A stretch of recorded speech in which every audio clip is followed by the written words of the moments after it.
सारथी success centre में आपका हार्दिक अभिनंदन। मैथ्स की क्लासेज नियमित रूप से चल रही है। नया टॉपिक अपन शुरू करेंगे, अनुपात समानुपात। सॉरी,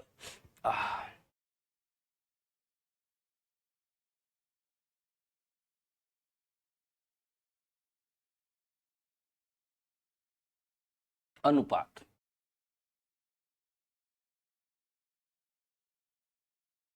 टॉपिक का नाम है अनुपात समानुपात। क्या अनुपात है, क्या समानुपात है, किस सिंबल से व्यक्त करते हैं, क्यों करते हैं, क्या आवश्यकता है, इसको अपन समझने का प्रयास करेंगे। देखो, परिभाषाएं, ज्ञान, शब्द, इन पे अपने को इन पर अपने को जाना ही पड़ेगा, ठीक है ना। जब देखो, अनुपात क्या मतलब, जब दो सजातीय राशियां दी गई हो। अब पहले तो यही गाड़ी रोक लेते अपन कि सजातीय से क्या मतलब है। सजातीय से मतलब समझो, जब कोई सजातीय राशियां दी गई हो, सजातीय, सजातीय से मतलब एक ही जाति की होनी चाहिए। अब एक ही जाति से क्या मतलब है, जैसे देखो, मैं बहुत अच्छे से उदाहरण समझाता हूं। पैसे और रुपए के बीच में अगर कोई संबंध पूछे तो वो सजातीय राशि है। समझे बात को, कितने पैसे मिलकर कितने रुपए बनते हैं। तो या तो दोनों को पैसे में व्यक्त करो या दोनों को रुपए में व्यक्त करो। इस संबंध को सजातीय राशियों के बीच में संबंध कहिए। जब दो सजातीय राशि दी गई हो और उनके मध्य एक विशेष संबंध स्थापित किया जाए, मान लेते हैं ए और बी कोई दो सजातीय राशि है और उनके मध्य अपन कोई संबंध स्थापित करना चाह रहे हैं, तो इस विशेष संबंध को अनुपात से व्यक्त करते हैं। हिंदी में तो अपने अनुपात शब्द बोल दिया, और गणित में अनुपात के लिए सिंबल अनुपात तो अपने हिंदी में बोल दिया। मैथ्स की भाषा में जो अनुपात का जो सिंबल है उसको दो बिंदु के द्वारा व्यक्त करते हैं। गणितीय भाषा को भी अपने को साथ में, यानी दो अपने सजातीय राशि है, इनके बीच में कोई विशेष संबंध है, तो इसको मैं ए अनुपात बी लिख सकता हूँ। ए अनुपात बी का मतलब ए बटा बी होता है, ये अपने को याद रखना है, ठीक है। जब कोई दो सजातीय राशि दी गई हो, सजातीय से मतलब क्या है, सजातीय से मतलब मेरा ये है, ठीक है ना। जैसे पैसे और रुपए के बीच में, तो एक ही दोनों को आपस में कन्वर्ट किया जा सकता है। पैसों को रुपया बनाया जा सकता है और रुपए को पैसा बनाया जा सकता है। वे राशियां आपस में सजातीय राशि कहलाएंगी, ठीक है ना। तो उनके बीच में कोई विशेष संबंध हो तो उसको अपन क्या कहते हैं, अनुपात का ये मैथमेटिक सिंबल है, दो बिंदु से व्यक्त करना, तो उसको अपन ए अनुपात बी द्वारा व्यक्त करते हैं या ए बटा बी द्वारा व्यक्त करते हैं। ये अपना अनुपात, ठीक है। अब बात आती है कि अनुपात अगर ये चीज है तो फिर समानुपात क्या है। समानुपात, समझना बात, ठीक है। संबंध अलग, ए बी को भूल जाते हैं, कुछ अलग लेते हैं। मैंने दो सजातीय राशि ली पी और क्यू, और उनके बीच में एक अनुपात संबंध स्थापित किया पी अनुपात क्यू। समझना बात को, मैंने दो सजातीय राशि ली पी और क्यू और उनके बीच में संबंध स्थापित कर दिया पी अनुपात की, उनका अनुपात के रूप में व्यक्त कर दिया पी अनुपात पी क्यू या पी बटा, कर सकता हूं मैं, कर दिया। अब मैंने क्या किया, इसी में देखना समानुपात को समझाने के लिए, अब मैंने कोई दो राशियां और ली, आर और एस ले ली, जो अलग सजातीय राशियों की है। सेम इसी का पर्टिकुलर रूप होना जरूरी नहीं है, अन्य कोई सजातीय राशि हो सकती है दो, ये अलग दो सजातीय राशि है, ये दो अलग सजातीय राशि है, ठीक है। इनसे इनके बीच में फिर मैंने कोई अलग सजातीय राशि है तो इनके बीच में अनुपात को व्यक्त किया जा सकता है। मैंने आर अनुपात एस या आर बटा एस द्वारा व्यक्त, आ रही बात में, यानी पी अनुपात क्यू किन्हीं दो सजातीयों से मिलकर एक अनुपात बन रहा है, आर अनुपात एस किन्हीं दो सजातीय राशि से मिलकर कोई एक अनुपात मिल रहा है। इन दोनों अनुपातों के मध्य भी कोई रिश्ता हो, इन दोनों अनुपातों के मध्य भी कोई अगर रिश्ता हो तो उसको अपन समानुपात कहते हैं। इन दोनों अनुपातों के मध्य अगर कोई रिश्ता है तो उसको अपन समानुपात कहते हैं, और समानुपात को अपन 4 बिंदुओं द्वारा व्यक्त करते हैं। इसका सिंबल है समानुपात। क्या सिंबल है इसका? रेखागणितीय भाषा में या गणितीय भाषा में सॉरी, 4 बिंदुओं ये समानुपात को व्यक्त करने का तरीका। बार बार अपन समानुपात नहीं लिखेंगे, ये समानुपात भी हिंदी में बार बार समान अपन क्या करेंगे 4 मतलब 2 अनुपात कोई 2 ए अनुपात बी समानुपात सी अनुपात डी। तो ए और बी 2 सहजातीय हैं जो मिलकर एक अनुपात बना रही है। सी और डी कोई दूसरी सहजातीय राशि है जो मिलकर कोई दूसरा अनुपात बना रही है। समझ लो? तो इन दोनों अनुपातों के मध्य कोई विशेष रिश्ता है, कोई संबंध है, तो उसको अपन कहते हैं समानुपात। आई बात समझ नहीं? आप लो दोबारा समझा देते हैं इस बात को, दोबारा समझो, इसी को फिर आगे बढ़ाएंगे अपन ना। देखो 2 राशियां ले ली मैंने ए और बी, यहां मैंने 2 राशियां ले ली सी और डी। शर्त क्या है? दोनों राशियां सजातीय होनी चाहिए। जैसे मान लो रुपए की बात चल रही है इधर, और इधर कपड़े की लंबाई की बात चल रही है। 10 रुपए में 1 मीटर कपड़ा आता है तो 50 रुपए में कितना आएगा? तो 10 रुपए और 50 रुपए तो रुपए का संबंध हो गया, और 1 मीटर और 5 मीटर है वो कपड़े का संबंध हो गया। वो लंबाई को बता रहा है, इधर रुपए में बता रहा है। इधर रुपए का आपस में एक अनुपात बना दिया अपनों ने, इधर लंबाई का अपनों ने एक अनुपात बना दिया। इस रुपए और लंबाई के अनुपातों के मध्य कोई संबंध स्थापित कर दिया, उसको अपनों ने समानुपात कह दिया। तो भाई समझ में आया कि नहीं आया? आया नहीं समझ में? ये 2 सहजातीय राशि हैं, इनसे एक अलग अनुपात बनाया अपनों ने, और ये 2 अलग सहजातीय राशि है, इनसे एक अलग अनुपात बनाया। ये तो अनुपात अनुपात की बात की। अब इन अनुपातों के मध्य ये इस अनुपात और इस अनुपात के मध्य एक में विशेष रिश्ता स्थापित करना चाह रहा हूं। इनके आपस में क्या रिश्ता है, ठीक है ना? तो ए अनुपात बी समानुपात सी अनुपात डी। इस कंडीशन को अपन समानुपात, 2 अनुपातों के मध्य के संबंध को समानुपात, और 2 सहजातीय राशियों के मध्य के संबंध को अनुपात। क्लियर? कोई किंतु परंतु? अब देखो यहां कंडीशन, यहां बस ये विशेष बात अपने सामने आएगी। क्या विशेष समानुपात आएगी? याद रखना है समानुपात की स्थिति में एक फार्मूला होता है। अगर ये ऐसी कंडीशन अपने सवाल में आ गई तो समानुपात की स्थिति में बाह्य पदों का गुणनफल सदैव आंतरिक पदों के गुणनफल के बराबर होता है। भाई देखो कहीं पे भी बराबर का चिन्ह नहीं था, बराबर के बिना मैथ्स का अस्तित्व नहीं है। पहले दिन की क्लास, आप आज से 20 क्लास पुराने जाके देखो, पहले दिन मैंने क्या कहा था? बराबर के बिना मैथ्स का अस्तित्व ही नहीं है। तो अपन इन चीजों को बराबर में कन्वर्ट करना सीख रहे हैं। तो बाह्य पदों का गुणनफल किसके बराबर होगा? बाह्य पदों का गुणनफल बराबर होना चाहिए किसकी? मध्य पदों के गुणनफल। तो कौन बाह्य है कौन मध्य, ये भी समझ लेना। मध्य पदों का बहुत छोटे तरीके से हो रहा है, 6-7 क्लास की बातें बताता रहा हूं, ये बिल्कुल 0 से शुरू किया मैंने, ठीक है ना? बाह्य पदों का गुणनफल बराबर मध्य पदों का गुणनफल। बाह्य पद कौन कौन से हैं? जो बाहर दिखाई दे रहे हैं। ए और डी देखो अपने को बाहर दिखाई दे रहे हैं, इसलिए वो बाह्य पद हो जाएंगे, ठीक है? और सी और डी मध्य में है, इसलिए वो मध्य पद हो जाएंगे। ये देखो बीच में, इसलिए मध्य पद हो जाएंगे। ये बीच में इसलिए मध्य पद हो जाएंगे। और ये बाहर है आपके, ए भी बाहर बैठा है और डी भी बाहर बैठा है, इसलिए बाह्य पद हो जाएंगे। समझना? तो बाह्य पदों का गुणनफल ए इंटू डी बराबर बी इंटू सी। ये एक विशेष कंडीशन अपने सामने आ गई है समानुपात की स्थिति में। यानी 4 पद अपने को, अगर 4 संख्या डिजिट दी हुई है तो उनका आपस का रिलेशन निकालना हो गया। अब मान लो मेरे को सरलीकरण मेरे को आता है, सरलीकरण मैंने बहुत अच्छे सिखाया है, और सरलीकरण में मैंने बराबर का नियम बताया है। इस बराबर का नियम अगर यूज करोगे, ए बी सी और डी चारों में से 3 पार्ट गिवन है, एक पार्ट गिवन नहीं है, तो उसकी वैल्यू निकाली जा सकती है। फॉर एग्जाम्पल इसी से समझ लो, अगर मेरे को कोई कह दे कि ए की वैल्यू बताओ, ए इज इक्वल टू मेरे हिसाब से B into C by D होगा। कोई मेरे को कह दे डी की वैल्यू बताओ, तो D is equal to B into C by A होगा। कोई मेरे को कह दे कि बी की वैल्यू बताओ, ए इंटू डी बाई सी होगा। और कोई मेरे को कह दे सी की वैल्यू बताओ, तो ए इंटू डी बाई। समझना इस बात को, ये अपने को बार बार कैलकुलेट करना पड़ेगा, फिर बार बार आप कंफ्यूज होगे कि कहाँ से निकाला कैसे निकाला। इसी फार्मूले से निकालते हैं, फटाफट गणना कर देते हैं।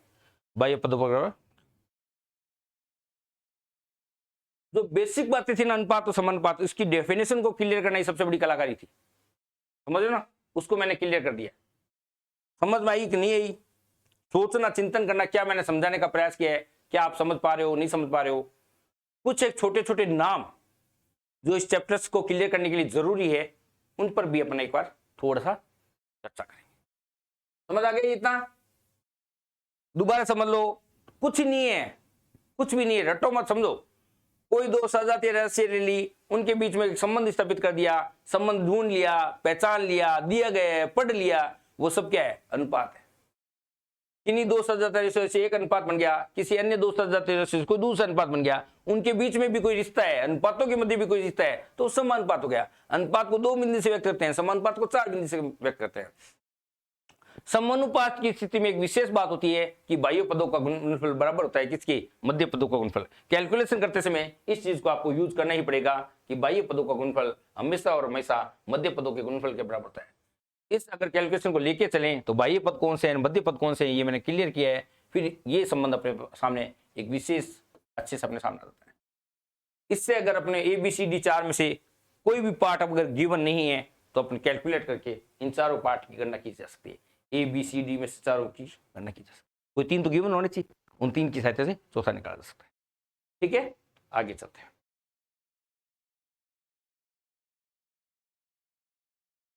तो अनुपात और समानुपात की परिभाषा समझने के बाद अपन कितने टाइप के क्या क्या शब्द इस चैप्टर पर यूज करते हैं उन शब्दावली पर जरूर जाएंगे, या किस टाइप के क्वेश्चंस बनाते हैं उन क्वेश्चंस को भी समझने के लिए जाएंगे। ठीक है ना? जैसे मान लो मेरे को 3 राशियां दे दी, कौन कौन सी 3 राशियां दे दी? अब जो भी मैं बोल रहा हूँ वो सब सजातीय राशि हैं, अगर नहीं है तो सजातीय में अपन कन्वर्ट करेंगे, ये पहली शर्त है। इसीलिए अपन सजातीय पर जोड़ दिया है। अगर मान लो नहीं है सजातीय, जैसे मान लो सेंटीमीटर मीटर दे दिया तो उसको आपस में चेंज करोगे। ठीक है ना? अब मैंने क्या दे दिया? 3 सजातीय राशि दे दी ABCD, और मैंने पूछ लिया चतुर्थानुपाती।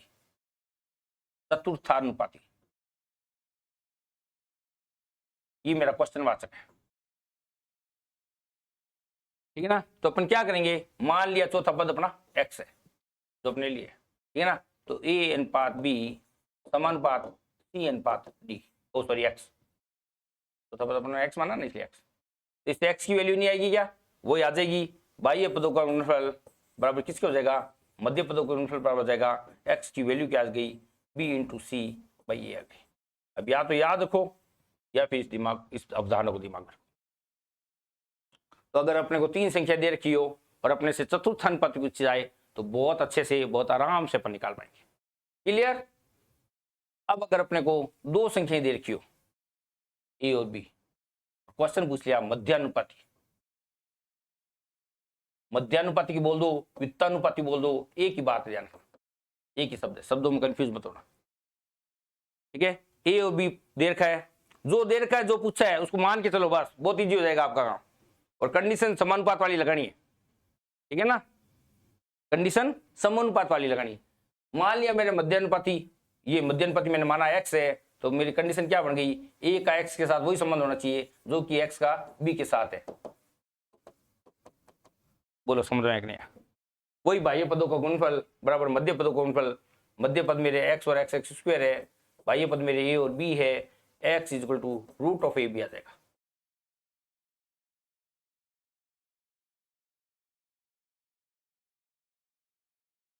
देखते जाओ, छोटी छोटी बातें जो पूछ लेते हैं कई बार बच्चे, बड़े परेशान होते हैं भाई साहब, तृतीयानुपाती में मध्यानुपाती में क्या फर्क है? बहुत फर्क है भाई। ठीक है ना? 2 संख्या फिर दे दी, देखो मध्यानुपाती और तृतीयानुपाती को समझना। 2 संख्या मेरे को फिर दे दी और मेरे से इस बार तृतीयानुपाती पूछ लिया। क्या पूछ लिया? तृतीयानुपाती पूछ लिया। तीसरा पद कौन सा आएगा ये पूछ लिया।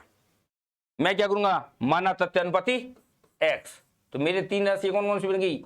A, B और x, और B अगर बीच में आ गया ना, वही देखो मध्यानुपाती वाली कंडीशन गई, B रिपीट लगेगा, यानी A का B के साथ वही संबंध है जो B का x के साथ है। अब क्या आ जाएगा? A × x बराबर B²। समझना बात को, परिस्थिति बदल गई इसमें। देखो x बराबर क्या हो गया? B² बाई A आ गया। यह लगा दी बात। यहाँ बच्चा बड़ा परेशान होता है कि भाई साहब ये मध्यानुपाती कैसे कर दिया, तृतीयानुपाती कैसे कर दिया। बोर्ड को देखो ध्यान से, यहां देखो क्या क्वेश्चन समझने के लिए क्या चाहिए अपने को? ये कंडीशन जरूरी है अपने को। क्या गिवन पार्ट क्या है, गिवन क्या है, पूछेगा क्या, दोनों बातें ध्यान रखनी पड़ती है मैथ्स में। गिवन क्या है और पूछेगा क्या। तो देखो गिवन क्या है, यहाँ पे A, B और C 3 राशियां दी गई थी और मेरे से चौथी राशि पूछी गई थी। मैंने मान ली चौथी राशि x है, तो A और B का जो संबंध होगा वो सी और एक्स का होगा। समानुपात लगा दिया मैंने और समानुपात की शर्त लगा दी। क्लियर? यहां मेरे को दो ही चीजें देगा वो, मध्यानुपाती वाली बीच वाली पूछी तो मेरे को इधर उधर की देगा, बीच की पूछेगा, वहां क्या सोचने की जरूरत है। तो मेरे को सेंटर की नहीं दी थी और साइड की दी थी, तो मैंने मान लिया ए और बी मेरे को दो संख्या गिवन है और मध्यानुपाती में से क्वेश्चन आ चुके हैं, मैंने मध्यानुपाती एक्स मान लिया। तो मध्यानुपाती एक्स का मतलब क्या हो गया? मध्यानुपाती एक्स का मतलब गया ए एक्स कोमा बी, ये कंडीशन आ गई, यही तो आ गई। अब मेरे पास ये तीन संख्या होगी। अब मैं क्या कहूंगा? मैं तो ये कहूंगा ए का एक्स के साथ वही रिश्ता है जो एक्स का बी के साथ है।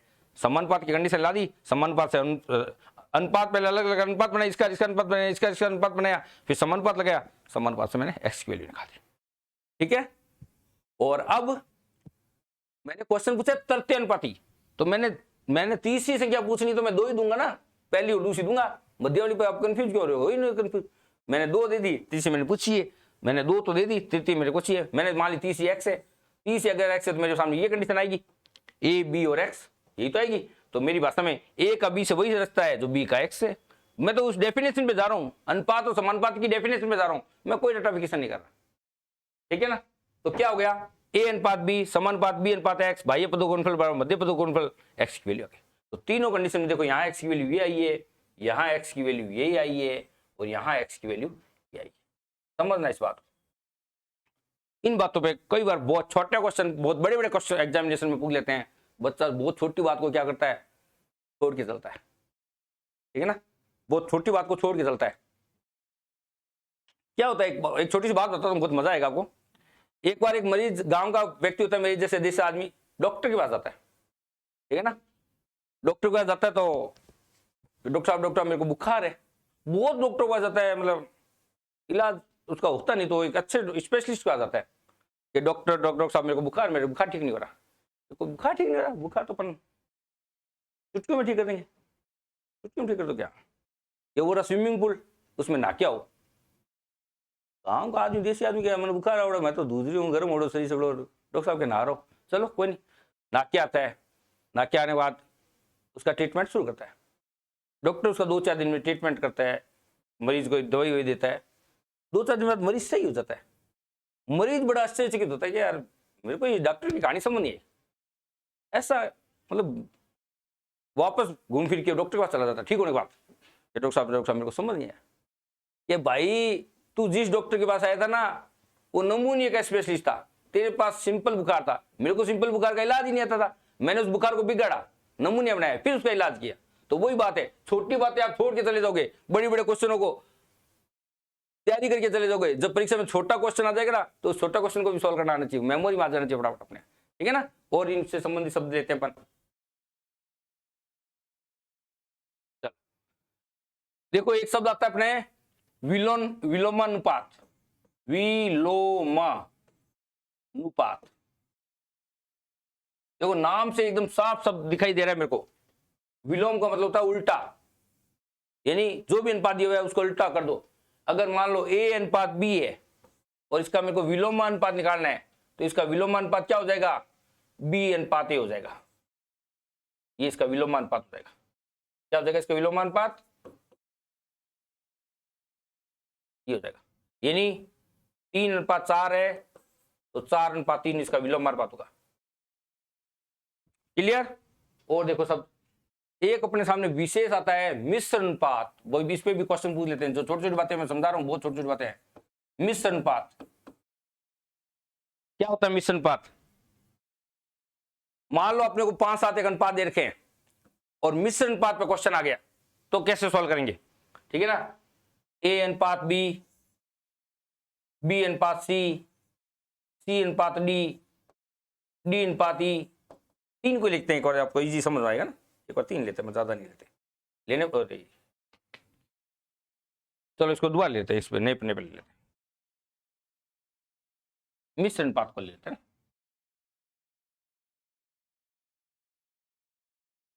इसको हटाना चाह रहे, हटा नहीं है।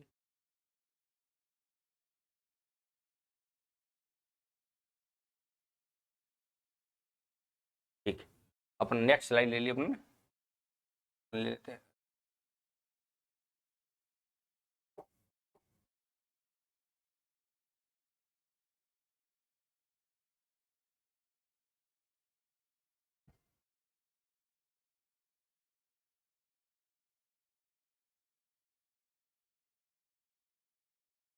साफ स्लाइड आ देता हूँ।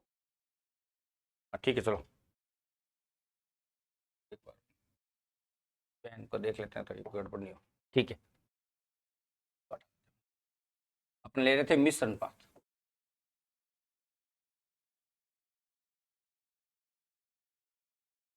ये सब ले रहे थे मिश्र अनुपात ऐसे बोलते हैं ना, मिश्र अनुपात बोलते हैं।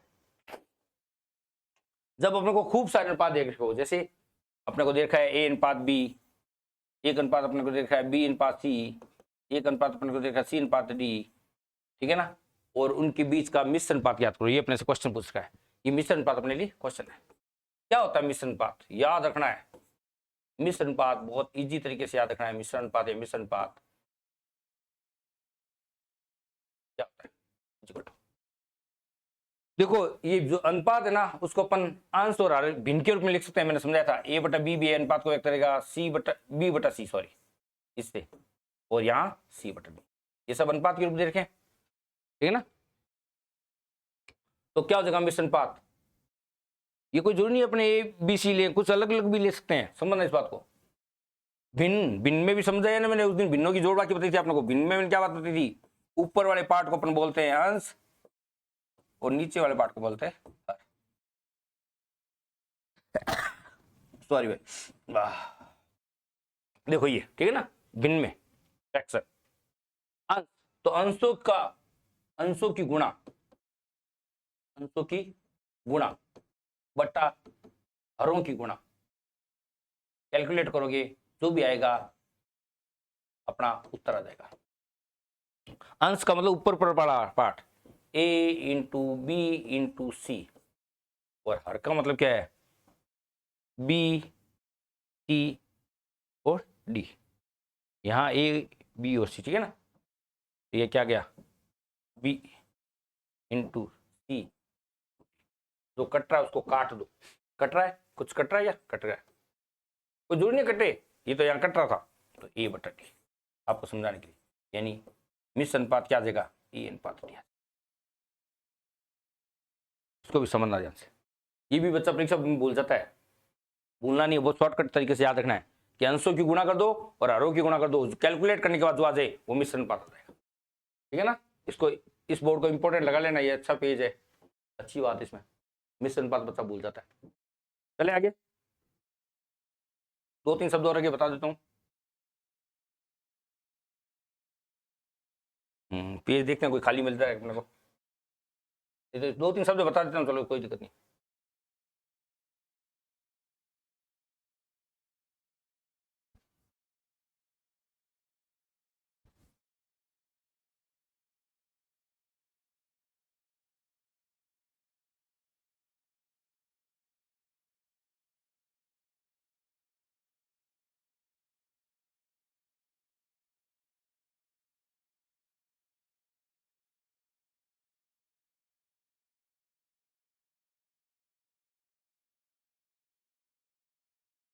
तो 2-3 शब्द में बोल देता हूँ ना। जैसे देखो वर्ग और वर्गमूल में पढ़ाया था, एक हो गया अपना वर्गानुपात, यानी कोई अनुपात देखा है उसका वर्गानुपात निकालना है तो उसका स्क्वायर कर देंगे। एक आता है वर्गमूलानुपात, अगर कोई अनुपात देखा है उसका अंडर रूट अपन निकाल देंगे तो वर्गमूलानुपात हो जाएगा। एक अपना शब्द है घन और घनमूल, अगर कोई अनुपात देखा है उसका घन अपने निकाल देंगे तो घनानुपात हो जाएगा। और अगर कोई बड़ी डिजिट अपने रखा है और 1/3 पावर निकल रही हो या क्यूबाइड निकल रहा हो तो उसको बोलते हैं घनानुपात, घनमूलानुपात, ठीक है। और क्या रह गया इसमें, एक आधा शब्द कोई रह गया तो बता देता हूं मैं, कौन सा शब्द रह गया इसमें। मेरे हिसाब से लगभग सारे शब्द अपने ले लिए, ठीक है ना। कौन कौन से अनुपात ले लिए अपने, विलोमानुपात एक होता है देखो, समानुपात और प्रतिलोमानुपात, ये यही समझा देता हूं मैं। देखो इसको हटा देते अपने एक बार, ये 2 शब्द और समझा देता हूँ। एक अपना शब्द है समानुपात,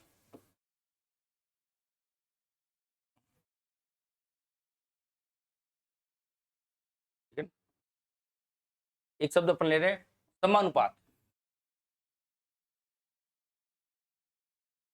और एक शब्द होता है विलोमानुपात, ये भी समझना। देखो समानुपात और विलोमानुपात से क्या संबंध है।